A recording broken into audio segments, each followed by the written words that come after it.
ये हाल ही में जम्मू कश्मीर में जगह जगह जो है ये क्लाउड बर्स्ट हुए हैं। हाल ही में अपने कुछ ही दिन पहले माता वैष्णो देवी में भी क्लाउड बर्स्ट हुआ और लैंडस्लाइड्स की वजह से डेथ्स हो गई। तो एक बहुत ही तशवीश की बात है। इसमें हमने ये देखा है कि जहाँ ये क्लाउड बर्स्ट हुए हैं, लेकिन डेथ जो है वो लैंडस्लाइड से हुई है। लैंडस्लाइड्स इतनी ज़्यादा हुई है कि मलबे के नीचे बहुत लोग मारे गए।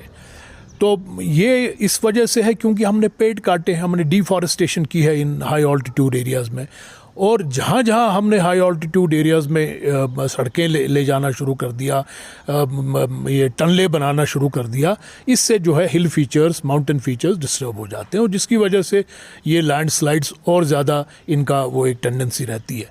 तो मेहरबानी करके ये जो सरकार की भी एक कानून है इसमें, एनवायरमेंटल एक्ट में, कि जब तक एनवायरमेंटल क्लियरेंस प्रोजेक्ट्स की ना हो तब तक प्रोजेक्ट करना नहीं चाहिए। और ये फ़र्ज़ी काम नहीं है, ये बड़ा सीरियस काम है। इसको फ़र्ज़ी तरीके से नहीं, अक्सर शिकायत आई है कि जो ये प्रोजेक्ट्स होते हैं इनका एक फ़र्ज़ी क्लियरेंस होता है, फिर ये क्योंकि ये पहले फ़ैसला होता है कि भाई आप प्रोजेक्ट करो, बाद में ये जो क्लियरेंसेस आ जाती हैं। लेकिन एक्चुअली क्लियरेंसेस ही बहुत इंपॉर्टेंट है। अगर हम एनवायरमेंटल क्लियरेंस सीरियसली नहीं करेंगे, इसका एनवायरमेंटल इम्पैक्ट असेसमेंट सीरियसली नहीं करेंगे, तो ये ज़रूर ये जो सारी डेवलपमेंट आपकी है ये आपको उल्टा पड़ जाएगी। कुछ देर के बाद 10 साल 15 साल के बाद इसका असर होने लगेगा और ये एक तो ये सारा खर्चा भी ज़ाया हो जाएगा और दूसरा ये है कि बहुत सारी आपकी डिज़ास्टर्स होंगे। तो मेरे ख़्याल में जम्मू कश्मीर में वक्त ये आया है कि एक तो फ्लड मैनेजमेंट प्लान देखो जम्मू में कैसी तबाही हो गई है। अभी जम्मू में जो फ्लड आया अभी भी चल रहा है, वहाँ बारिशें अभी भी हो रही है। तो श्रीनगर में 2014 में कश्मीर वैली में आया। और तो अब सरकार के पास एक फ्लड मैनेजमेंट प्लान भी होना चाहिए, डिज़ास्टर मैनेजमेंट प्लान भी होना चाहिए और ये अपडेटेड होनी चाहिए। गवर्नमेंट ऑफ इंडिया ने हर एक स्टेट के लिए, हर एक यूटी के लिए क्लाइमेट एक्शन प्लान की प्रिस्क्रिप्शन की है कि कैसे हम क्लाइमेट चेंज के असर को कम करेंगे, ताकि हम हर एक स्टेट में, हर एक यूटी में एक मिटिगेशन प्लान होता है और एक एडेप्टेशन प्लान होता है। Climate mitigation plan, climate adapt, तो उस पर भी अमल आवरी होनी चाहिए।